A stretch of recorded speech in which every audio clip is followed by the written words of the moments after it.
Bonjour à tous et bienvenue dans cet ultime épisode de Face à Face. Pour clôturer ces 2 magnifiques années passées à vos côtés, j'ai choisi de vous parler du sport de combat le plus populaire du moment, le MMA. Et comme j'ai envie de finir aussi en apothéose ces 2 saisons, eh bien je vous propose de nous rendre dans la Mecque du MMA à Las Vegas. Il y aura d'autres surprises au programme, mais je ne vais pas tout vous dire. Tout d'abord, place à l'histoire de ce sport. Le MMA signifie Mixed Martial Arts, c'est-à-dire les arts martiaux mixtes. Un savant mélange de disciplines de combat venues du monde entier. Judo japonais, lutte gréco-romaine, boxe anglaise, jiu-jitsu brésilien, boxe thaïlandaise, la liste des sports présents dans le grand shaker du MMA est très longue. Pour comprendre l'histoire du MMA, il nous faut faire un impérieux voyage en arrière. De tout temps, l'homme a ressenti le besoin vital de montrer qu'il était le plus fort de la cour, de la ville ou du pays. Mais pas la peine de remonter jusqu'à l'Antiquité grecque avec la présence du pancrace aux Jeux Olympiques ou jusqu'à l'Antiquité romaine avec les célèbres gladiateurs. Nous nous arrêterons au siècle dernier lorsque les Gracie, une célèbre famille de combattants brésiliens, développent son propre système de combat, le Gracie Jiu-Jitsu. Souhaitant prouver que leur art du duel est supérieur à tous les autres, ils décident de lancer des défis publics aux instructeurs d'autres académies. C'est ainsi que sont nés les Gracie Challenge, des combats sans règles qui se déroulaient généralement dans des académies ou des gymnases et où l'on ne pouvait s'imposer que par KO ou abandon de l'adversaire. Les nombreuses victoires du frêle Helio Gracie face à de robustes boxeurs popularisent à travers tout le Brésil le Gracie Jiu-Jitsu. La compétition prend de l'ampleur et passe même à la télévision brésilienne sous l'appellation Vale Tudo. En 1993, Rorion Gracie, le fils d'Helio, se lance à la conquête des États-Unis et y importe son Gracie Challenge qui se transforme plus tard en tournoi. C'est ainsi que naquit l'Ultimate Fighting Championship, plus connu sous le nom UFC. Cette popularité du MMA s'étend jusqu'au Japon qui devient très vite la plaque tournante de la discipline grâce à la création du Pride en 1997. Les plus grands combattants du monde s'y succèdent et l'organisation éclipsera même pendant 10 ans l'UFC. Mais parallèlement, Dana White, ancien prof de gym, et la société Zuffa rachètent l'organisation américaine qui va connaître une nouvelle impulsion. Progressivement, au gré des pressions politiques, médiatiques ou populaires, des règles voient le jour. Zuffa rachète aussi le Pride et les jeunes icônes chassent les anciennes stars. Aujourd'hui, le MMA est autorisé quasiment partout, excepté en France. Situation paradoxale puisqu'en ville comme à la campagne, des clubs d'arts martiaux proposent désormais des cours de MMA, des formateurs transmettent leur savoir et une équipe nationale amateur a même vu le jour. La France n'est pas la seule exception, la discipline est aussi interdite en Thaïlande, en Norvège et dans l'État de New York. Les raisons sont essentiellement politiques. De fait, le MMA est incontestablement le sport de combat en vogue de ces dernières années. C'est en tout cas celui qui évolue le plus vite, ayant égalé, voire surclassé, ses homologues en boxe anglaise, en judo ou en lutte.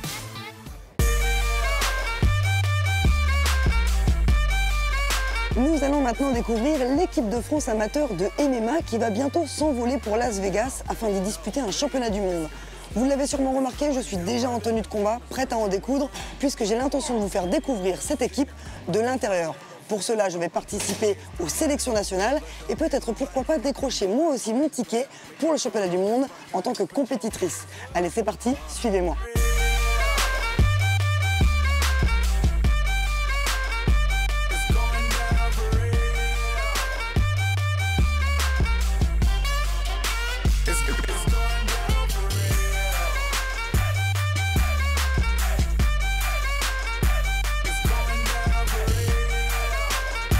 Je donnerais beaucoup de choses pour me retrouver à leur place et avoir cette chance de combattre à Vegas. L'année dernière, c'était magique. Cette année, ça sera encore mieux. Je crois qu'ils vont vivre un rêve. Déjà, combattre à Las Vegas, c'est la ville des gros combats de boxe, notamment de MMA depuis qu'il y a UFC.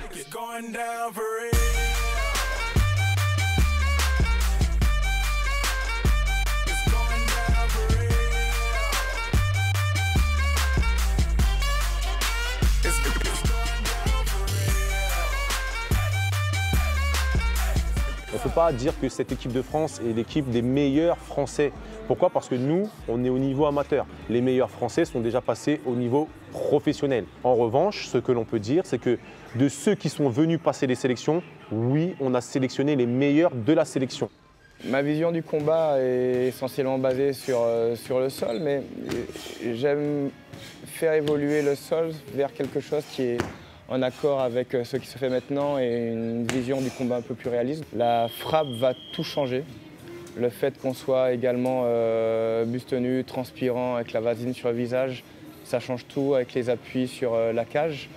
Donc d'abord simplifier, éduquer le corps pour qu'il réagisse de façon automatique et adapter par rapport à l'adversaire. Donc il faut vraiment étudier les principaux styles pour faire en sorte de répondre de façon efficace. Quand tu es ici, tu vas là. Quand il est ici, tu vas là.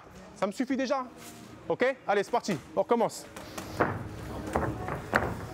Voilà, tu coupes la route. Remets ta garde, Yuri, mais remets ta garde. Le MMA, c'est simple, hein, c'est le mélange de tous les sports de combat de percussion et de préhension avec tout ce qui peut se passer au niveau du sol, donc au niveau du grappling, plus les frappes au sol. Alors, le MMA amateur, en fait, est régi par des règles et le MMA professionnel est régi par d'autres règles. Donc, le MMA professionnel, c'est par les Unified Rules et le MMA amateur, c'est par les IMAF Rules. Donc, il y a des techniques qui sont interdites dans le règlement amateur, qui ne le sont pas au niveau professionnel, comme les coudes, comme les genoux à la tête, comme les clés de talon, comme tout ce qui peut être très traumatisant, où ça demande un niveau technique et une connaissance technique beaucoup plus prononcée. Excepté bien sûr le fait de gagner de l'argent et d'être et répertorié dans les organisations professionnelles. Maintenant, le MMA amateur, ça part du fait de dire que c'est un sport à part entière qui s'apprend de manière globale et plus quelqu'un qui avait un background de boxe ou un background de grappling ou de judo et qui, dans un mode de compétition, s'affronte. Ouais, donc le MMA, c'est très très physique en fait et ça demande des efforts très variés entre le cardio de la boxe, les dures épreuves de force de la lutte et à la fois l'agilité et l'adresse dont on a besoin dans le jiu-jitsu brésilien.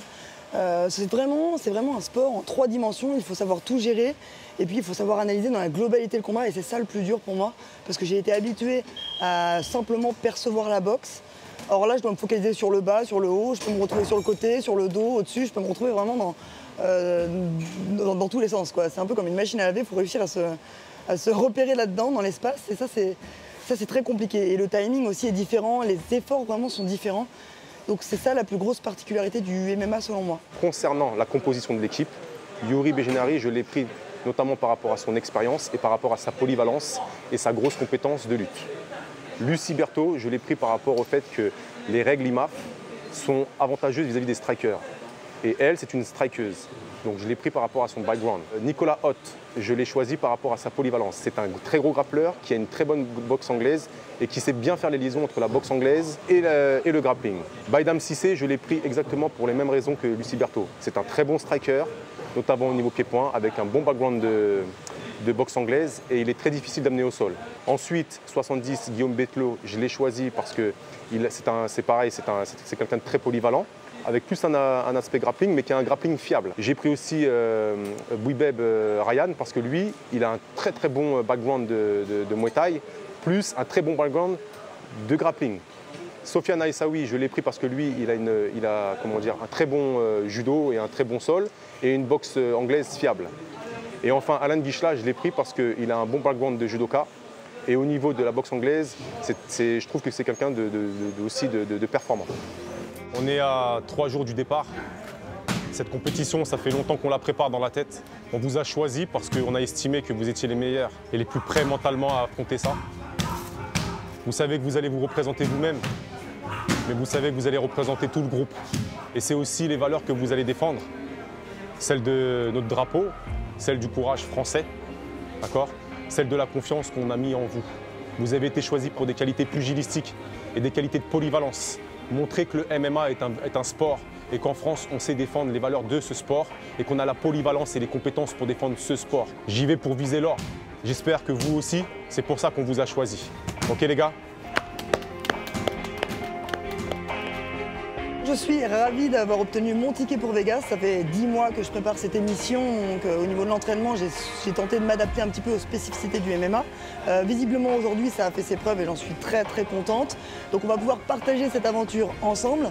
Mais le plus dur reste à venir maintenant parce qu'il va falloir que j'assume tout ça dans la cage. Et il va falloir que je m'adapte donc à toutes les spécificités, le sol et notamment les frappes au sol qui font peur. Moi j'ai vraiment peur de me retrouver en dessous et de ne pas savoir gérer, de paniquer. Il ne faut surtout pas que je panique. Donc voilà, on va voir concrètement comment je m'en sors dans cette histoire. Et puis surtout c'est une aventure humaine que j'ai hâte de vivre avec cette équipe. Et on va en profiter pour aller découvrir un petit peu le monde professionnel. Donc c'est un super programme qui nous attend. C'est parti pour Las Vegas.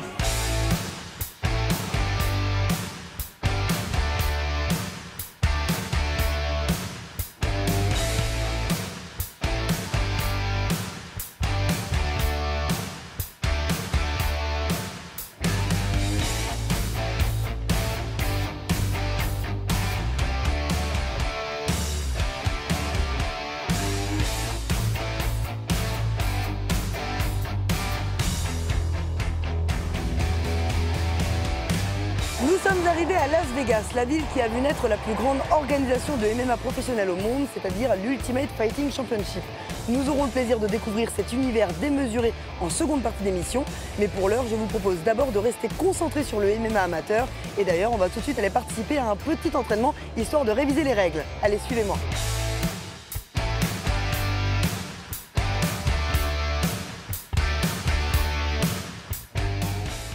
Nous voici maintenant à la phase d'entraînement. On va réviser les subtilités du MMA avec David Pierre-Louis qui est un grand champion de jiu-jitsu brésilien et qui est aussi un expert en pancrace, en tout cas en qualité de coach. David, merci pour cette initiation. Est-ce que tu peux nous parler un petit peu des subtilités qui m'attendent en tout cas dans la cage? Donc en fait, en termes de style, tout dépendra de ton style et de ce qu'on va mettre en place. C'est-à-dire que si tu as plutôt un style de lutteur, je vais te faire travailler d'une certaine façon. Toi, tu es plutôt à l'aise avec le striking. Donc, par rapport au grand cage au cage control qu'on va étudier, je vais te montrer des choses que je ne dirais pas de faire à un autre lutteur.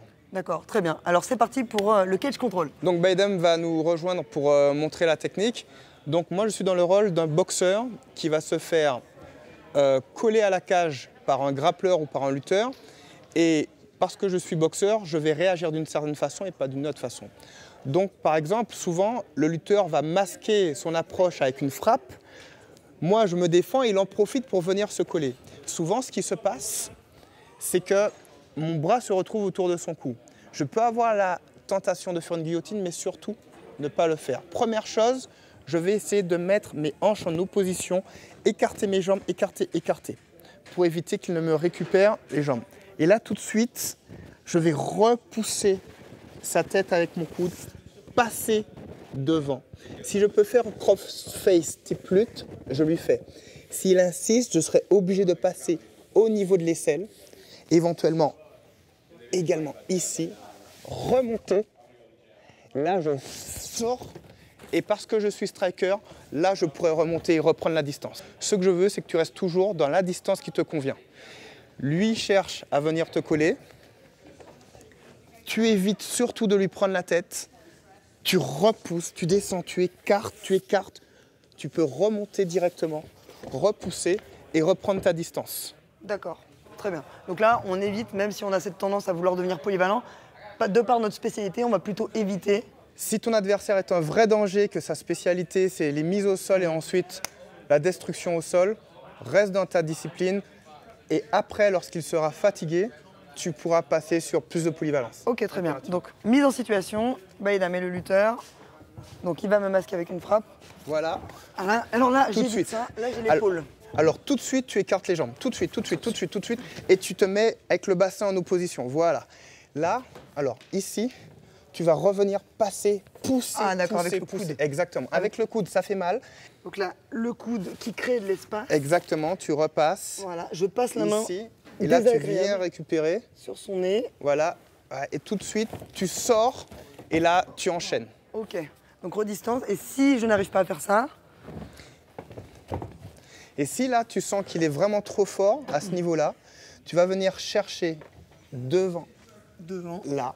Tu vas essayer de mettre l'autre également. Tu montes, tu lèves les deux coudes. Alors non, surtout pas de ce côté. Ah. Surtout pas de ce côté. Pourquoi? Parce qu'en fait, l'angle est très ouvert et qu'il va pouvoir passer en single leg. Là, comme sa jambe est avancée, tu vas plus facilement passer dans son dos. Ah d'accord. Donc tu vas fermer l'angle. Donc passe le coude, tu repousses, tu passes par en dessous, Tu viens chercher. Alors, écarte les jambes, écarte, écarte. Mets en opposition, Passe l'autre bras, Ok. Voilà. Et là, tu remontes. Tu ne cherches pas à venir. Les deux en même temps, voilà. Et tu décales, tu sors de là, voilà. Ok? Tu ne dois pas avoir la tentation de rester ici. Parce que sa spécialité, ça va être de te garder. Il est plus à l'aise si tu restes là que si tu sors et que tu le frappes. Donc tu reprends ta position, tu reprends ta distance, tu piques, tu sors. C'est-à-dire que tu ne vas pas commencer à rester ici, sinon il va rentrer dans tes jambes. D'accord, ok. Donc ça, c'est la partie cage control. Ça, c'est la partie cage control. Est-ce que tu as une deuxième technique qui peut être importante? Oui. Alors, admettons qu'il t'ait amené au sol. Sur une frappe, il passe par en dessous, il t'amène au sol. Bien. On est dans le cas où on est sur la fin de combat. Si on était en début de combat, j'irais plutôt sur le fait d'essayer de te faire te relever impérativement. Mais là, on est sur une fin de combat. En tout cas, sur une fin de round. Donc il y a beaucoup de fatigue a priori. Il y a plus de fatigue a priori. Maintenant, dans cette situation, on est à la fin de round. Ton adversaire n'a pas envie de boxer avec toi, donc forcément, il va chercher à t'amener au sol. Il a réussi. Maintenant, il va vouloir se redresser pour me frapper. Première chose, je ferme et je ramène. Je ramène les genoux au niveau des épaules. Tout de suite, je passe bras extérieur et bras derrière la tête et je tire vers moi. Normalement, si on était en milieu de combat, je te demanderais de te relever. Mais là, il a marqué les points. Ce que je veux, c'est que tu marques les esprits des juges. Tout de suite, ce que tu vas faire, la main comme ceci, en C. Soit tu pousses au niveau de l'épaule, soit tu pousses au niveau du pli du coude. Tu sors légèrement s'il le faut, tu repousses, tu ramènes le genou. Là, tu commences à bloquer, tu serres les genoux. D'accord. Qu'est-ce que tu fais de son bras ensuite? Tu le tiens? Son bras, là, il aura du mal à la faire revenir. S'il cherche à revenir, tu peux venir récupérer. Et ici. Là, ça va être compliqué de chercher à lui faire un triangle, mais ce que je veux, c'est que tu le frappes. Il reste 30 secondes, tu le frappes. Tu vas repousser, frapper. Ton adversaire t'a amené au sol. Ce que les juges voient, c'est que même si tu as le dos au sol, c'est toi qui domines. Ici, vraiment, la première chose, quand il se redresse, tu le ramènes. Il se redresse, tu le ramènes. Tu enroules, tu le bloques. Tout de suite, tu repousses. Dans certains cas, c'est lui qui va vouloir pousser ici. Au lieu de forcer, tu as simplement à, attention à ta tête, pousser, récupérer. Et là, tu repousses et tu frappes, et tu frappes, et tu frappes, et tu frappes. On n'est pas obligé d'enfermer comme dans un triangle. Non, parce que souvent, ça va glisser. Il va vouloir se redresser, mais toi, ce que tu veux, c'est le garder. D'accord? Si tu as 30 secondes, tu peux essayer de lui faire un triangle. Mais c'est pas ta spécialité. Frappe-le, fais-lui mal, qu'il n'ait plus envie de se retrouver dans cette position. Alors j'ai une question. Dis-moi. Par rapport au système de pointage en MMA, on sait que la domination est fortement valorisée. Est-ce que dans cette situation, tu es dos au sol, mais tu frappes l'autre, tu l'as emprisonné, est-ce que tu es dominant ou pas? Si tu marques son visage, qu'il y a de grosses coupures, tu peux être considéré comme dominant. D'accord. Sachant que si c'est lui qui t'a fait tomber et qu'il reste sur toi et que c'est lui qui te frappe, c'est lui qui sera dominant. Sur 30 secondes à la fin de round ou même sur 1 minute, plutôt que d'essayer de se relever dans certains cas, il faut marquer les esprits. Ton intérêt n'est jamais en MMA de te retrouver sur le dos.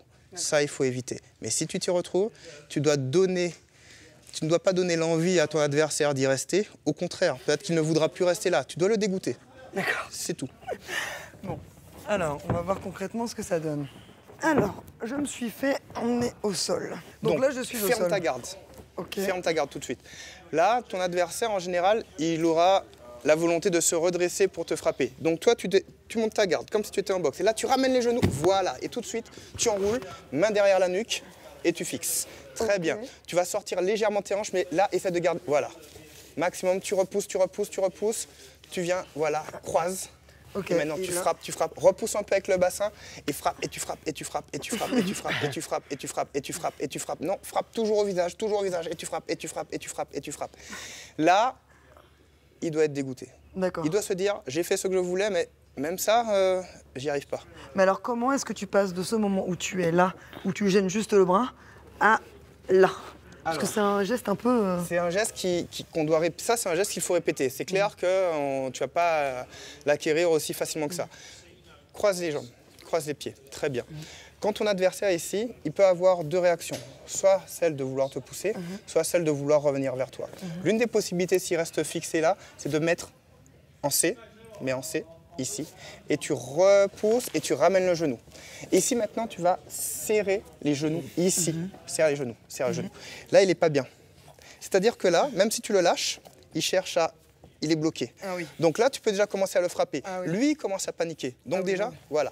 Mais serre les genoux. Voilà. Maintenant, là, tu vas prendre son poignet, exactement comme ça. Tu tends le bras, tu sors la jambe et là, tu viens. Ici. Maintenant, je ne veux pas ça. Pourquoi je ne veux pas ça? Parce que dans certains cas, il va donner un coup d'épaule et il va sortir sa tête. Donc plutôt bas, pour qu'il ne donne pas le coup d'épaule. Et là, tu le frappes. Il reste 30 secondes et il va prendre 30 secondes de coup de poing dans la face. Ok, cauchemar.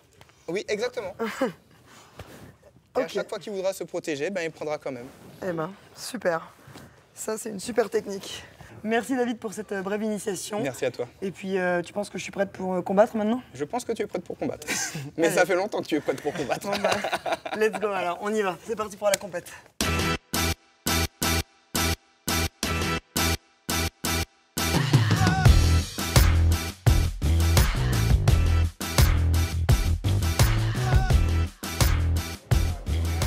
Donc là, on est arrivé au Flamingo, c'est ici que va se dérouler la compétition.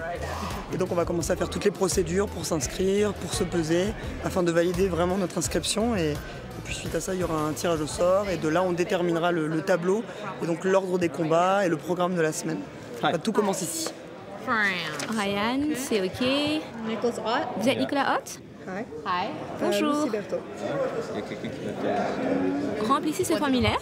Ok, thank you.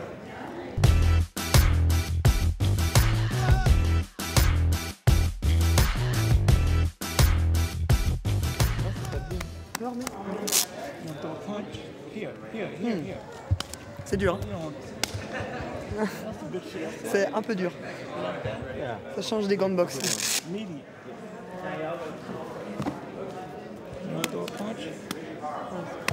Comme ça? Non? What do you think? Ça me semble bien.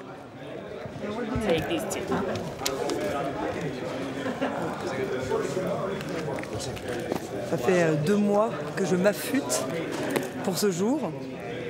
Donc là, c'est la pré-pesée. On a une tolérance d'à peu près 600 grammes. Et après, ensuite, pour le jour du combat, là, on devra faire vraiment le poids. Donc pour ce qui me concerne, c'est 61.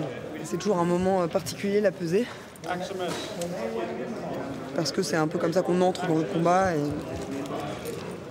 puis on croise des adversaires, on se regarde, on évalue si la personne cut ou non. Vous êtes prête? 135,6 livres. C'est OK pour vous. Donc là c'est bien, je suis en dessous du poids, donc je peux manger, donc c'est plutôt intéressant. Le cutting, c'est le fait de perdre de l'eau très rapidement. Pourquoi? Parce que l'eau, ça pèse un certain poids dans le corps. Notre corps est essentiellement construit d'eau. Donc le fait de perdre beaucoup d'eau nous permet de perdre beaucoup de poids. Et après, ça nous permet d'avoir ce qu'on appelle un rebond hydrique. On s'hydrate tout de suite après, de manière à récupérer cette eau et de revenir très rapidement à un poids de forme. L'équipe a géré son poids depuis 5 mois. Je leur ai donné un pourcentage à respecter, chose qu'ils ont fait scrupuleusement, de manière très professionnelle, malgré leur amateurisme de statut. Et ils sont tous, au poids aujourd'hui.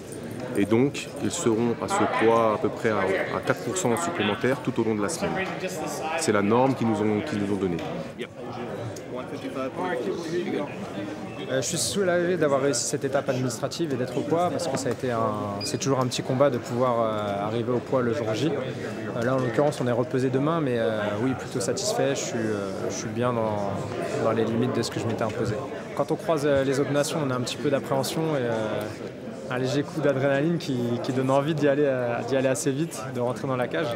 Moi là va falloir se calmer et attendre et passer une bonne nuit de sommeil pour tempérer un petit peu toutes ces ardeurs, mais ça donne toujours envie quand on voit les autres.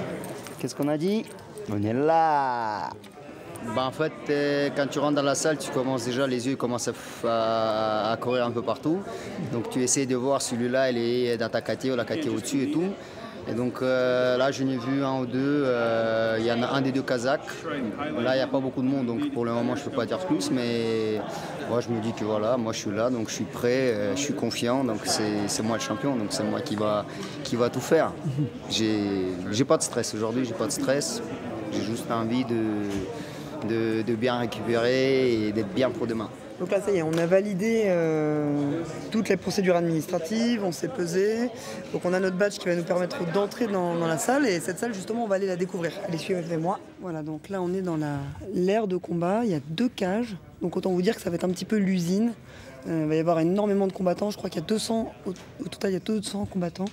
Donc il va y avoir des combats simultanément. Tout est aménagé un peu comme un show, hein. Les gens vont venir assister à un show. Eh oui.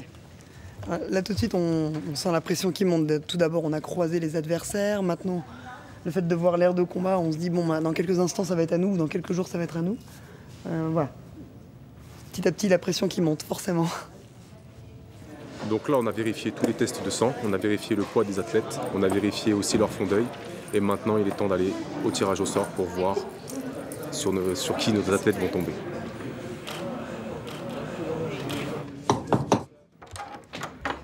Alors là, c'est la petite réunion d'avant-combat. On est en train de découvrir en live sur Facebook le retour des coachs. Ils sont en train de nous annoncer un petit peu la sélection, enfin non pas la sélection, le tirage au sort et le planning de la semaine. Donc là, on vient de découvrir nos adversaires et on est en train de découvrir au fur et à mesure quand est-ce qu'on combat aussi.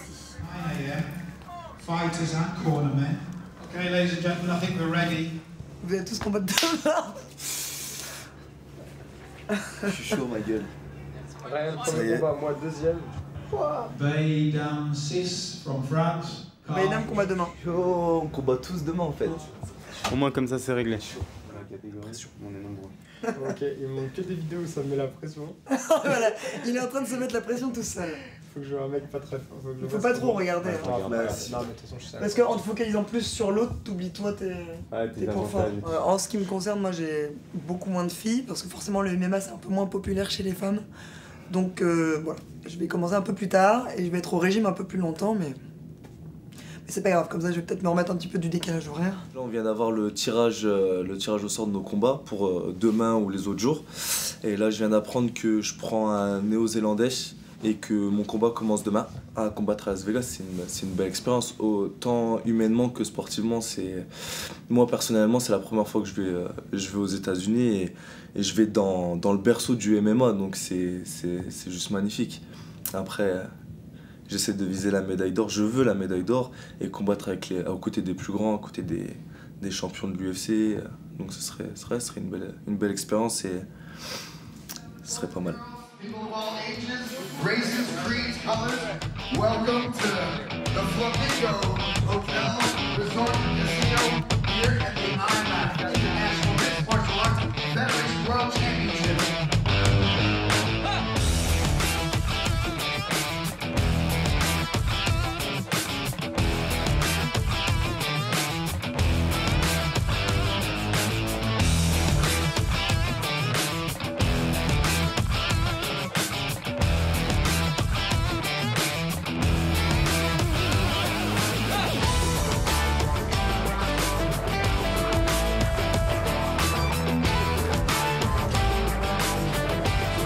C'est parti, la pesée est terminée, c'était une difficile épreuve, mais c'est passé. Maintenant, on va aller tout de suite passer aux hostilités. Les combats vont démarrer à 11h jusqu'à 16h.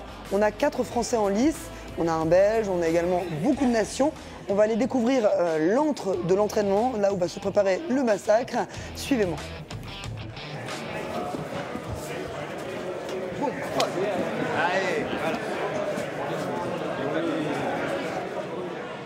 Alors aujourd'hui on est à Las Vegas pour les 2e championnats du monde amateurs de l'IMAF. Et voilà, on est au Flamingo Hotel et il y a 28 nations qui sont représentées pour ces 2e championnats du monde amateurs de MMA. Le MMA qui est jeune, qui existe déjà, on le connaît au niveau professionnel, mais au niveau amateur, il y a tout à faire. Donc on est en train d'aider les pays à se construire, d'aider les pays à avoir une autorisation de leur gouvernement ministère de tutelle. On connaît la situation en France, mais c'est un peu pareil partout parce que le sport existe, mais n'est pas structuré. Donc on aide la Fédération internationale au pays à se structurer. Et au niveau compétition, alors bien sûr on a commencé avec les championnats du monde, mais on va commencer également avec les championnats continentaux. On va faire une World Ranking List qui va commencer d'ailleurs avec ce championnat du monde. Donc les athlètes qui seront médaillés auront des points et qui rentreront par catégorie dans une ranking list mondiale. Il n'y a pas de passerelle directe pour l'instant entre l'IMAF, en tout cas les champions du monde, on va dire, ou les athlètes qui font les championnats de l'IMAF et l'UFC. Mais l'UFC étant présent sur les championnats du monde, s'il détecte un athlète, il est sûr qu'il y a des chances qu'il soit repéré. Mais c'est la deuxième année. On a quand même le fort espoir que les championnats du monde amateurs deviennent bien sûr la passerelle pour les futurs combattants de l'UFC. C'est vraiment génial. Les gars peuvent se comparer aux autres combattants du monde entier. Vous savez, parfois on combat à un niveau régional et on pense être le meilleur. Alors c'est bien de se tester face à des gars qui viennent du monde entier pour voir à quel niveau on est vraiment. Donc c'est vraiment top.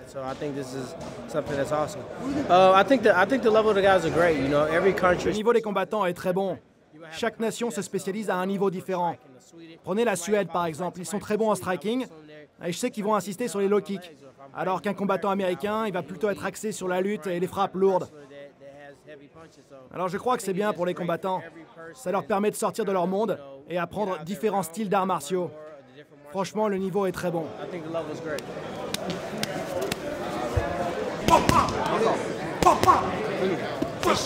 Encore. Crochet gauche. Encore.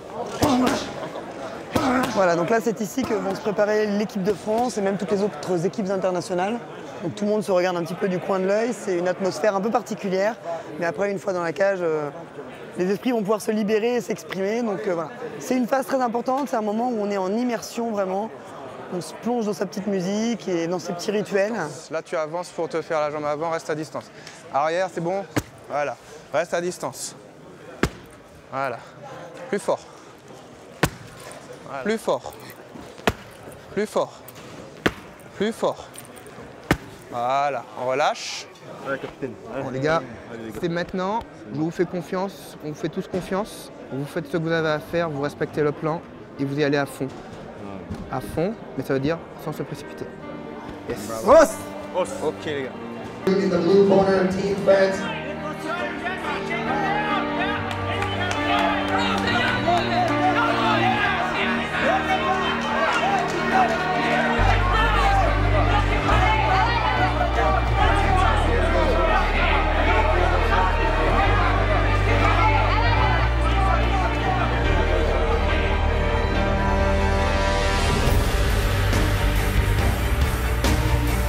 Respire, remonte ta tête. Allez.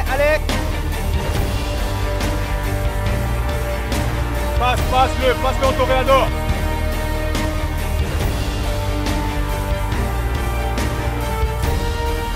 Tu vas toucher, Coco, tu vas toucher. Ne lâche pas, Yuri, ne lâche pas.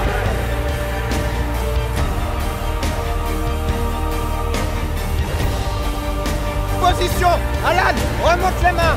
Remonte ta main, Alan. Remonte.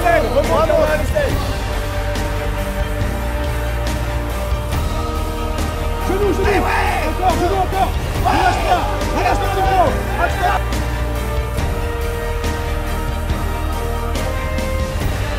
Laisse-le venir, Maïda, perds pas du. Attention à l'overhand.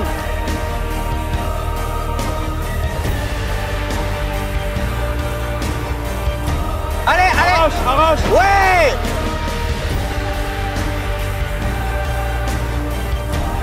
Tiens ses jambes, jette-le.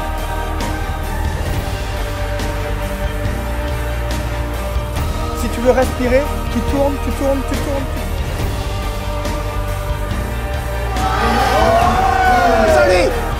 Face à lui, reste sur.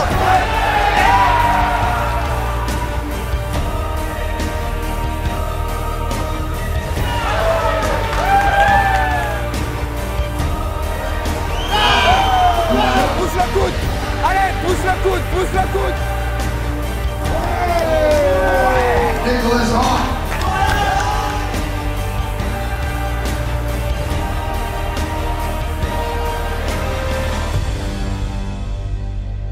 C'est que le début, il faut rentrer à la maison avec la ceinture et faire honneur au pays et à la CFMMA et toute la team France et au coach. Il n'y a pas eu un seul combat disputé par la France qui n'était pas accessible aux combattants français. C'est-à-dire qu'on a eu des défaites, mais à chaque fois, avec des changements stratégiques, avec des changements mentaux, avec quelques petits réglages, on aurait pu gagner. Ici, on est dans une physionomie différente. Ce qui est valorisé, ce sont vraiment les takedowns, donc les amener au sol, et le grand end pound avec les frappes au sol. Donc, il faut partir du principe que, à égalité, pour celui qui a frappé autant en boxe anglaise ou en Muay Thai et celui qui a fait 2 takedowns, et ben voilà, on aura une égalité. C'est le takedown qui va être favorisé. Donc ça, on a retenu les leçons aujourd'hui, mais bon, malheureusement, ça a été au prix de nos Français. Donc c'est très difficile, on va devoir prendre du recul par rapport à tout ça. Et puis, de manière générale, il y a une fatigue liée au voyage, liée aux différentes épreuves qu'on a pu avoir sur notre route. Donc tout ça, ça s'est fait sentir une fois dans la cage. Bon, ben voilà, c'est malheureusement la loi du sport.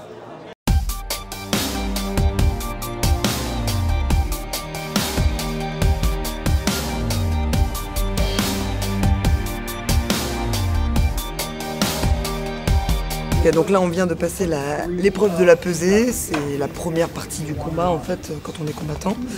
Le poids est validé, je suis bien en dessous, maintenant il va être temps de manger, de récupérer des forces pour ne laisser aucun gramme à mon adversaire.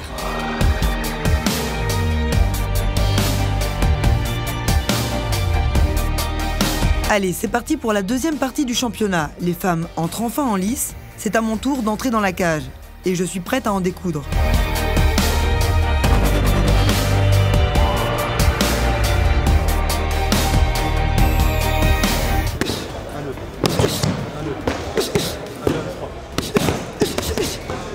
Ne te crame pas, d'accord? Là, le truc est en train de monter. Regarde-moi, c'est en train de monter. D'accord? Cool.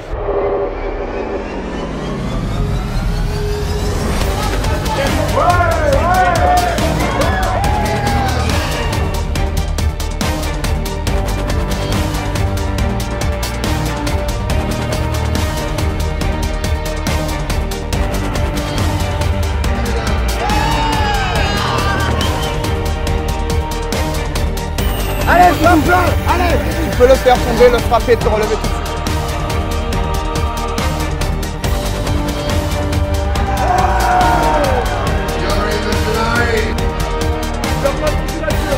Nicolas, tu reviens, tu le frappes! Reviens dessus et frappe-le! Face! Non, face! Je me suis dit je vais puncher sa gueule, il va pas comprendre. Et en fait c'est lui qui m'a punché la gueule. Merci, bon combat. Thanks, guy. Had to learn that. On vient de m'apprendre ça en français. Ah, tu m'as bien botté le cul. Non, franchement, t'as bien assuré, hein. T'as esquivé la plupart de mes attaques. Et en plus, quand t'as placé ta soumission sur le genou, franchement, j'ai eu chaud. Je me suis dit, oula, je vais abandonner. Mais j'ai réussi à m'en sortir à la dernière seconde. Mais bien joué, sincèrement. Hein. Tu m'as fait peur. Thank you very much. Merci. Good luck, man. Donc voilà, c'est ça aussi le MMA, c'est on se tape sur la gueule comme des forcenés. Et quand c'est fini, bah, on vient se serrer la main et voilà. Ce premier round part tambour battant. Très vite, la Suédoise tente de m'amener au sol. Dès les premières minutes, je goûte à mon premier voyage au sol. Je perds mes repères. Seule la voix du coach me guide. Derrière. L'approche de la boxe est différente en MMA. Il y a de nombreux paramètres à gérer. La distance n'est pas du tout la même. Et avec les mitaines, les sensations sont différentes. J'ai l'impression d'avoir les poings nus. Mon adversaire est solide, elle encaisse. Je la touche et tente d'en finir, mais elle plonge tout de suite dans mes jambes.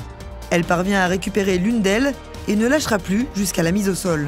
Je vis mon premier grand end pound, une sensation plutôt désagréable car je suis bloqué. Il faut réfléchir vite. Je me laisse guider par le coach et parviens à la renverser. Un premier round difficile, je tente de me ressaisir. Il ne me reste plus que 6 minutes de combat. Allez, 6 minutes dans une vie, c'est rien. Il faut survivre et tenter de remporter ce combat. C'est parti, en route vers la victoire.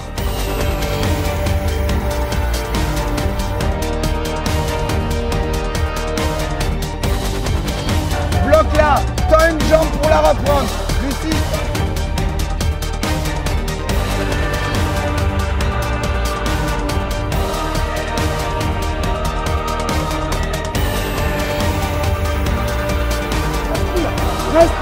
Respire.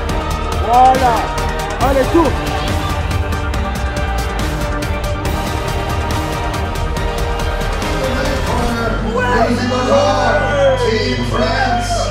Je me suis rempli d'énergie positive. Je me dis, faut que je sorte ça samedi.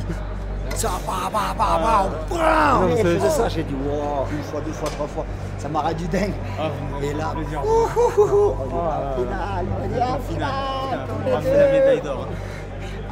c'est une expérience de dingue de combattre dans une cage. Il y avait quelque chose d'un petit peu sauvage en fait. Et bon, faut rentrer là-dedans, hein. Faut vraiment poser ces tripes là dans cette cage. C'était vraiment pas simple à gérer. Physiquement parlant, c'est très engageant. Notamment lorsqu'il faut gérer au sol, les amener au sol, sprawler. On a tendance à maintenir le combat au sol. En tout cas, c'est ce que j'ai tenté de faire pour me reposer, mais au final, c'était pas du tout reposant. Parce qu'en fait, on a les bras qui se congestionnent à force d'être en isométrie. Mais c'était une expérience de dingue. Et encore là, je me dis, waouh, dans quoi tu t'es fourré, Lucie, à aller combattre dans du MMA. Enfin, déjà que le ring, c'était dur. Mais la cage, c'est encore autre chose, hein. C'est une autre difficulté.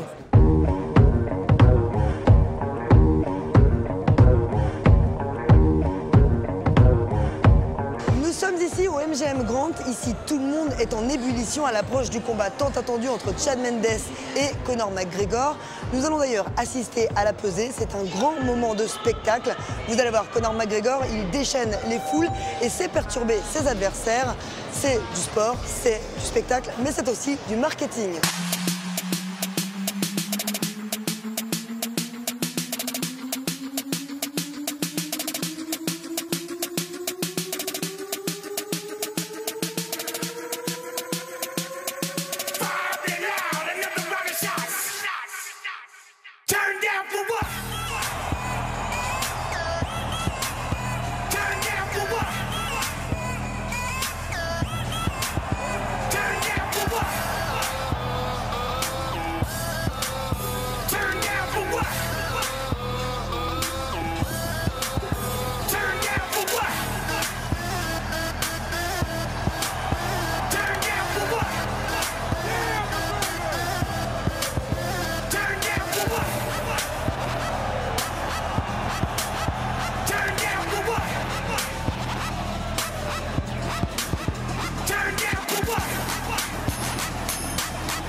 Malgré sa jeune existence, l'UFC est parvenu à s'imposer dans le paysage sportif et audiovisuel en capturant le cœur des hommes.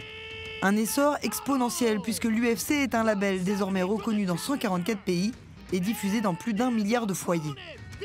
Ce succès, on le doit évidemment à la qualité du matchmaking, du niveau des athlètes, mais surtout à l'entertainment qui est capable de générer l'UFC autour de ses combats. Et pour preuve, une simple pesée fait sale comble ici à Vegas. Le moins que l'on puisse dire, c'est qu'ils ont le sens du spectacle et de la démesure. Here we go, ladies and gentlemen, the UFC Interim Featherweight title. Introducing the notorious one, Conor McGregor. 145 for Mr. McGregor. And his opponent, the #1 contender, Chad Money Mendes. 144.5 for Mr. Mendes.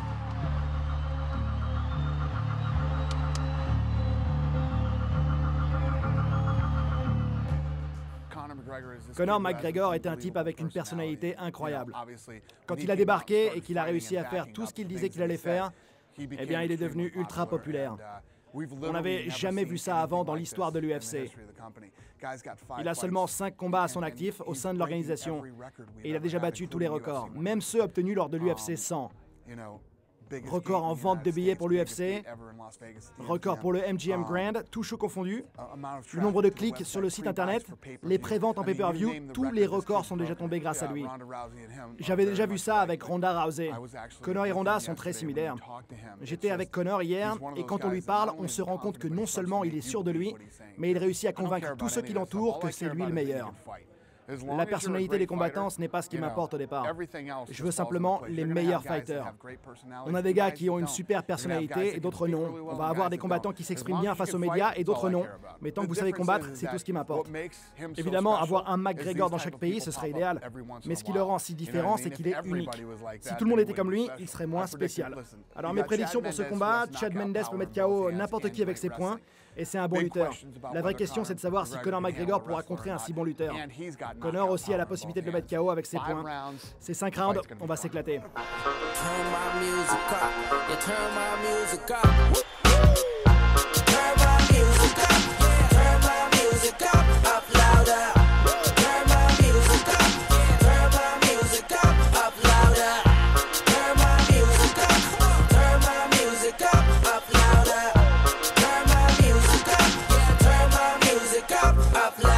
Bon, ce n'est pas le tout, mais toutes ces stars m'ont vendu du rêve et me donnent envie de combattre à mon tour. Nous allons donc tout de suite nous diriger vers la finale du championnat du monde qui se déroule en plein milieu de l'UFC Fan Expo. J'ai rendez-vous avec Lucrezia Ria, une Italienne très douée pour le corps à corps. Mais tout d'abord, c'est Yuri Bejnari qui va ouvrir le bal. Il est opposé à Cedar Altas, un Suédois très complet. Allez Yuri, vas-y mon grand, tu rentres la tête et tu respires. 1-2 en ligne et tu peux tomber. 1-2 en ligne et tu peux tomber. Voilà. Garde bien, garde bien. 10 secondes. Voilà.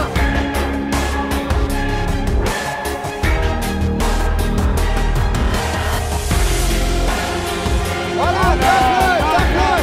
Voilà, allez, tape. Voilà, allez.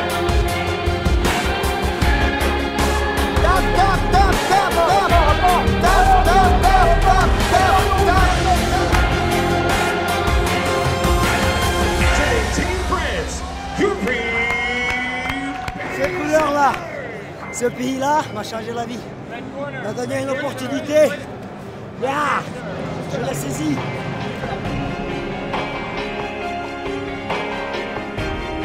Elle est très forte et c'est une boxeuse. Donc je dois trouver la meilleure stratégie pour éviter de boxer avec elle, car il est évident que je ne pourrai pas utiliser ma boxe cette fois-ci. The Frenchwoman Lucy Berthaud, a high-level boxer, very elite striker, versus a very impressive grappler with some very nice judo skills in Lucrezia Ria, the Italian. And Ria immediately looking to tie up, Berthaud trying to have nothing of it. Now my worry for Ria is after having watched her semi-final, the problems Kimberly Di Fiore gave her upright.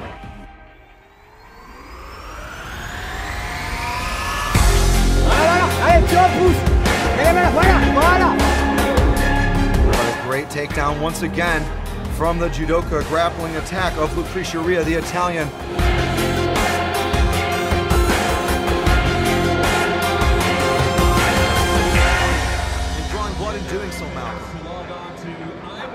We're looking at the nose. Oh, look at the nose here of Lucy Berthaud. Oh man, that is definitely broken. When a nose bleeds like that, that is for sure a fractured nose. The doctor's gonna have a careful look at this here, Malcolm. This could be over, Chris. That was from Elle l'a cassé, je crois. Elle l'a cassé. Elle l'a cassé, je te jure qu'elle l'a cassé.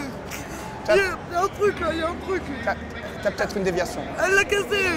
Non, mais c'est faux, c'est fini, c'est fini. T'as fait le job, elle a fait le job. Elle a fait exactement ce qu'il fallait. D'accord? Elle était meilleure ce jour-là, ok? Presenting the medals is IMAC Director Stuart Gray.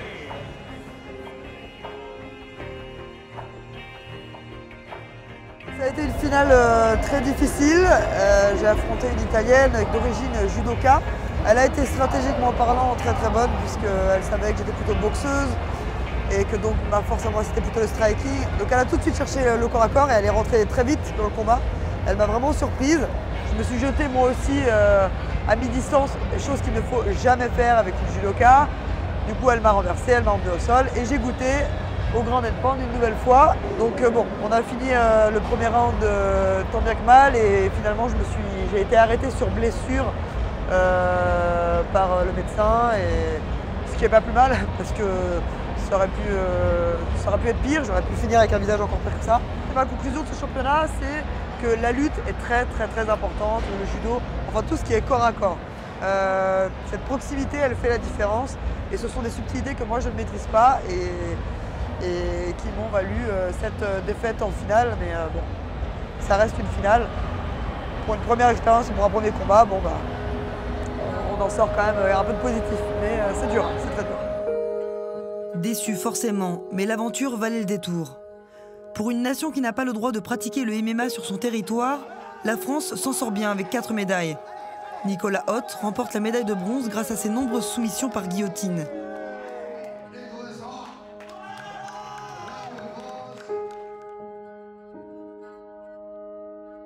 Alan Guichard est lui aussi sur la 3e marche grâce à sa combativité exemplaire.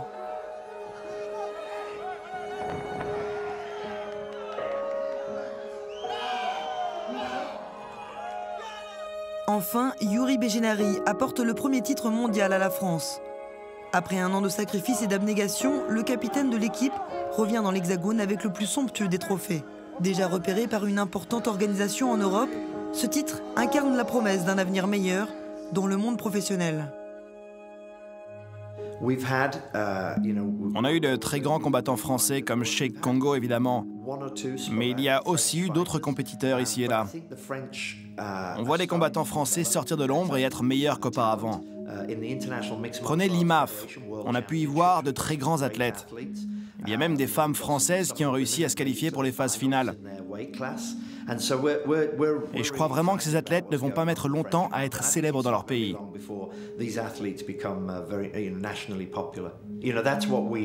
Nous avons effectivement prévu de recruter d'autres Français.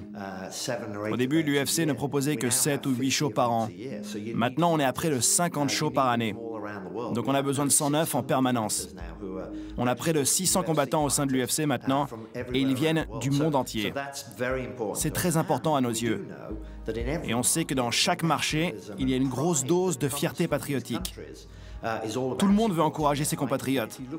Regardez l'UFC 189 par exemple. Avec Conor McGregor, on a un combattant qui a réussi à faire se lever toute l'Irlande. Et la même chose peut arriver en France. Il y a évidemment de fortes chances de voir un show UFC en France dans un avenir très proche. Ce qui est bien, c'est que Bercy vient d'être rénové. Donc déjà, on a une belle salle où se produire. Mais comme vous le savez, il y a le problème de la diffusion télé et l'octogone en tant que tel. Ces deux problèmes existent, mais vous savez qu'au final, ce sont les consommateurs qui décident. Il y a une grande communauté qui pratique le MMA en France, et ça continue de grandir. Je pense que d'ici 2 ans, on pourra proposer un show en France.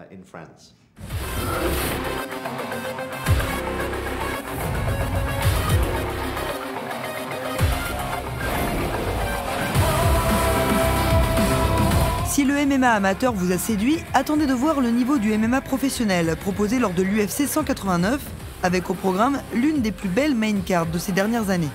Conor McGregor, Chad Mendes, Robbie Lawler, Rory McDonald, sans aucun doute, le spectacle sera à son paroxysme avec des combattants galvanisés par la foule et l'enjeu. Allez, c'est parti pour le show.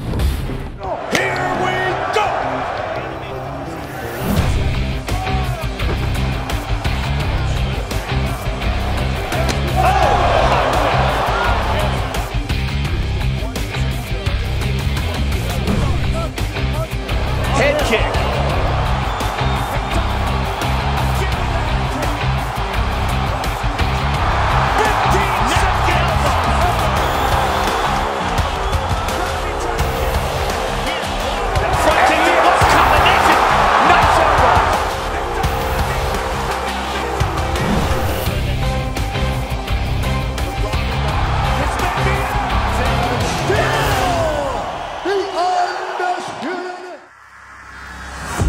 I wouldn't want to fight me. None of them want to fight me. This is my time to shine, and I'm going to take that belt. I feel like the champ already. That's what makes me different. And now, this is the moment UFC fans around the world have been waiting for. Here we go!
Ici au MGM Grand, l'ambiance bat son plein. Les Irlandais sont venus en nombre pour saluer le triomphe de leur star Conor McGregor.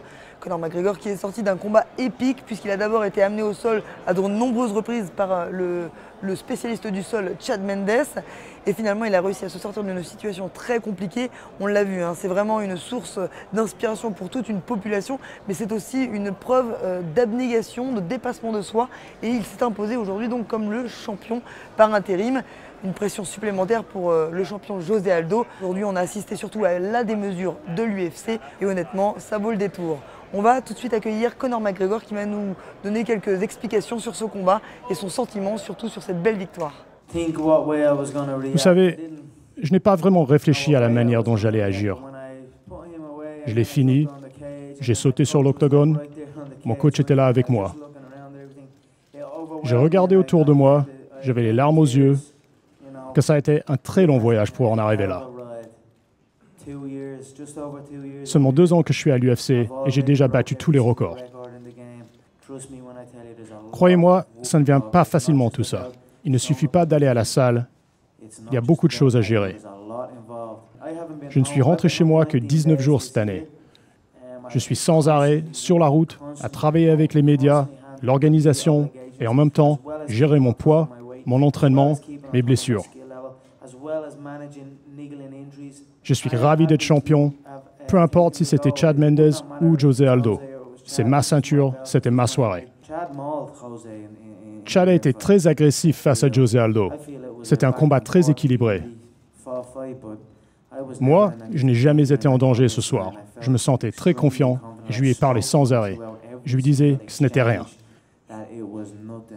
Je lui disais, face à moi, tu te bats contre une autre sorte d'animal.